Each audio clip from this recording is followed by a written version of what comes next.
Hi, I'm Dan Stair of Daniel's Training Services, and I provide training and consulting on the management of waste and the transportation of hazardous materials. And here today, I'm going to talk about the management of light fixtures once they're removed from service. So if you have a light fixture of any type, whether it's a heavy industrial like this one or a more commercial pleasant one like this, when you remove it from service, you've generated a waste.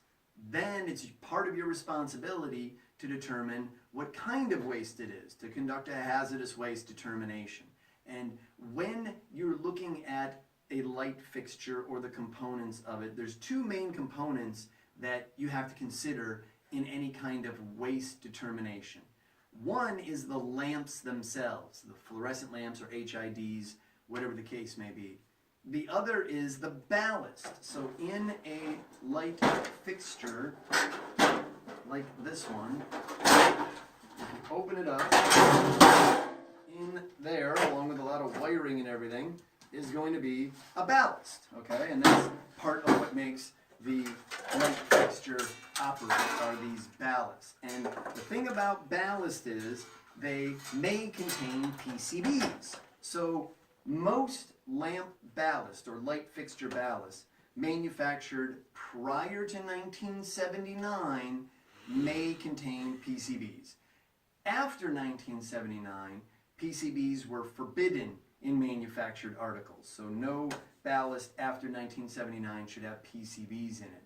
However, from 1979 until 1991, some lamp ballasts contained diethyl hexyl phthalate, or DEHP, which in some forms can be a listed hazardous waste. Okay?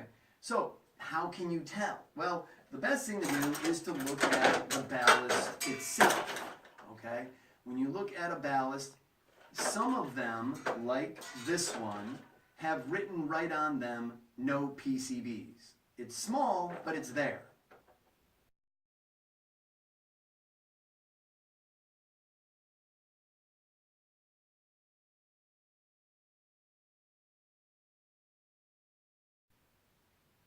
Okay?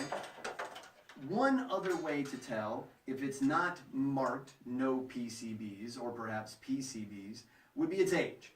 And so if it was manufactured prior to 1979, again, likely to contain PCBs. After 1979, no PCBs, but 1979 to 1991, possibly DEHP. Okay, and the rule of thumb, the guidance is that if you're in doubt, then to assume it contains PCBs. Okay, well, what do? If you've determined that your light fixture ballast may contain PCBs? Well, first off, PCBs are not a hazardous waste.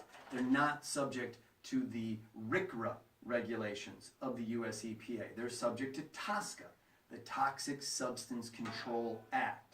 Now, some states may regulate PCBs or specifically PCB ballast as a hazardous waste.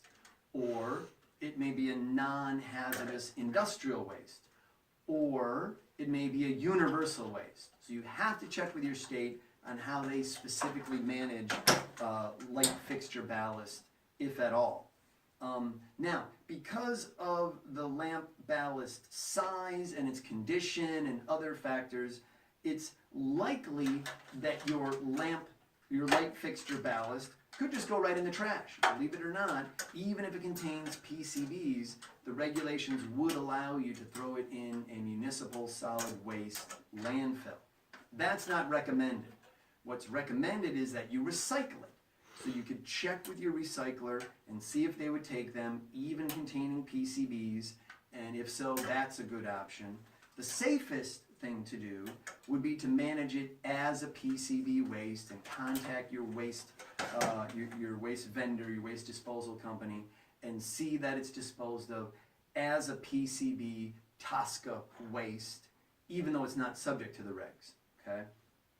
Now, if you determine it doesn't contain PCBs, but it might possibly contain diethyl hexyl phthalate, DHP, what then? Well, the good news is that ethyl hexyl phthalate is only a listed hazardous waste in its pure unused form.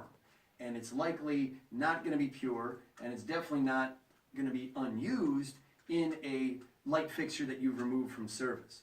So as long as it's been used, then it can't be a U-listed hazardous waste. And then it's unlikely to be a hazardous waste for any other reason.